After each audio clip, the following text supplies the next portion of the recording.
रायगड, महाराष्ट्रासह देश विदेशातील ताज्या बातम्या पाहण्यासाठी मॅक्स इंडिया लाईव्ह चॅनलला सबस्क्राईब करा आणि बेल आयकॉन दाबायला विसरू नका.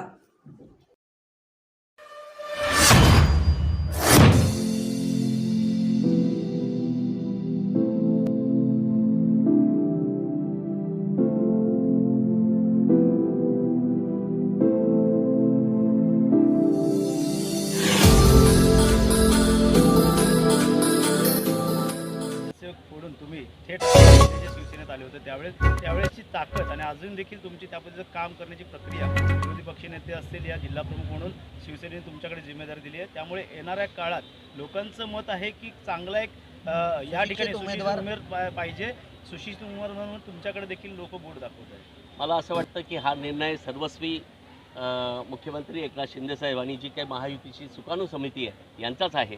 याबद्दल मी बोलणं योग्य होणार नाही. सर, महायुतीकडून जर तुम्हाला उमेदवारी मिळाली तर हेमंतप्पा नाराज होतील का? आणि त्यांची मनधरणी करण्यासाठी आणि महायुतीतील भुजबळ यांची मनधरणी करण्यासाठी काय नेमके प्रयत्न मुख्यमंत्री? मला असं वाटतं की हेमंतप्पांसाठी मी स्वतःच आग्रही आहे, त्यामुळे नाराज होण्याचा काही प्रश्नच उद्भवत नाही. कारण गेली 15 दिवस हेमंतप्पांसाठी आम्ही प्रयत्न करतो आहे. आणि राहिला विषय भुजबळ साहेबांचा, त्यांचेसुद्धा आमचे अत्यंत जवळचे संबंध आहे. बघा, तिकीट मिळण्यापुरता किंवा संधी मिळण्यापुरता ही कॉम्पिटिशन असते, पण यानंतर मात्र महायुतीचा उमेदवारच निवडून आला पाहिजे यासाठी आम्ही सर्वजण प्रयत्न करतो. महायुतीचा धर्म पाळला जावा, मात्र विद्यमान सीट आहे या ठिकाणी, ती सीट जर गेली तर किती मोठं नुकसान होऊ शकतं या ठिकाणी शिवसेनेला नाही. बघा, उत्तर महाराष्ट्रात ही एकमेव सीट शिवसेनेची आहे. त्यामुळे उत्तर महाराष्ट्रात शिवसेनेचं अस्तित्वच या सीटवर अवलंबून आहे. त्यात एवढा हट्ट धरण्याची आवश्यकता नव्हती. आणि मला असं वाटतं की माननीय उपमुख्यमंत्री फडणवीस साहेब असतील, दादा असतील, हे निश्चितपणे समजावून घेतील. कारण शेवटी हा महायुतीचा धर्म सगळ्यांचाच आहे आणि त्यामुळे प्रत्येकाचं अस्तित्व असलं पाहिजे. ही सीट शिवसेनेची आहे, शिवसेनेला मानणारा वर्ग इथं आहे. त्यामुळे या सीटसाठी आम्ही आग्रही आहोत, आजही होतो आणि उद्याही राहू. कामाला लागा असं देखील गोडसेला सांगितलं होतं. त्या मागे देखील तुम्ही स्वतः असतील, सुहास कांदे असतील, दादा भुसे असतील, ते देखील मानधरणीसाठी मुख्यमंत्र्यांच्या वर्ष असतील ठाण्यात देखील 4 ते 5 वेळा येऊन गेलं. काय वाटतं, ते शक्ती प्रदर्शन पण होतं, मात्र कामाला लागा असा शब्द फक्त दिलेला आहे तुम्हाला सर्वांना. काम मला वाटतं सैनिकांना कामाला लागावं सांगावंच लागत नाही. कारण शिवसैनिक हा 24 तास रस्त्यावर असतो.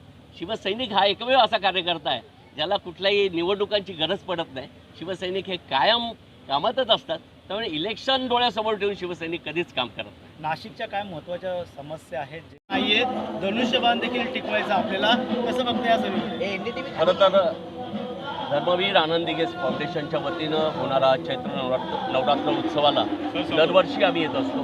मागच्या वेळेससुद्धा आम्ही आमच्या सर्व नगरसेवकांसह त्या ठिकाणी दर्शनाला आलो. अत्यंत जागृत असं स्थान आहे.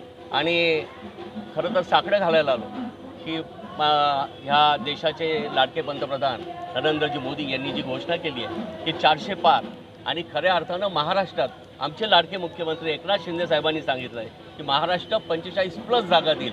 तर तेच साकडं घालायला आज ह्या देवी मातेकडे आम्ही आलो. धनुष्यबाण सुटू नये यासाठी काय प्रयत्न करणार? कारण आता गोडसे नंतर तुमचं नाव पुढे येतं, शिवसैनिकांमध्ये तुमचं नाव चर्चेचं आहे आणि भुजबळ यांना देखील आता त्या सीट दिली तर कुठं तर धोक्यात जाईल असं देखील समोर येतं. नाही, मला असं वाटतं की देवीकडे आम्ही एकच प्रार्थना केली आहे की हा धनुष्यबाण हा साधासुद्धा धनुष्यबाण नाही.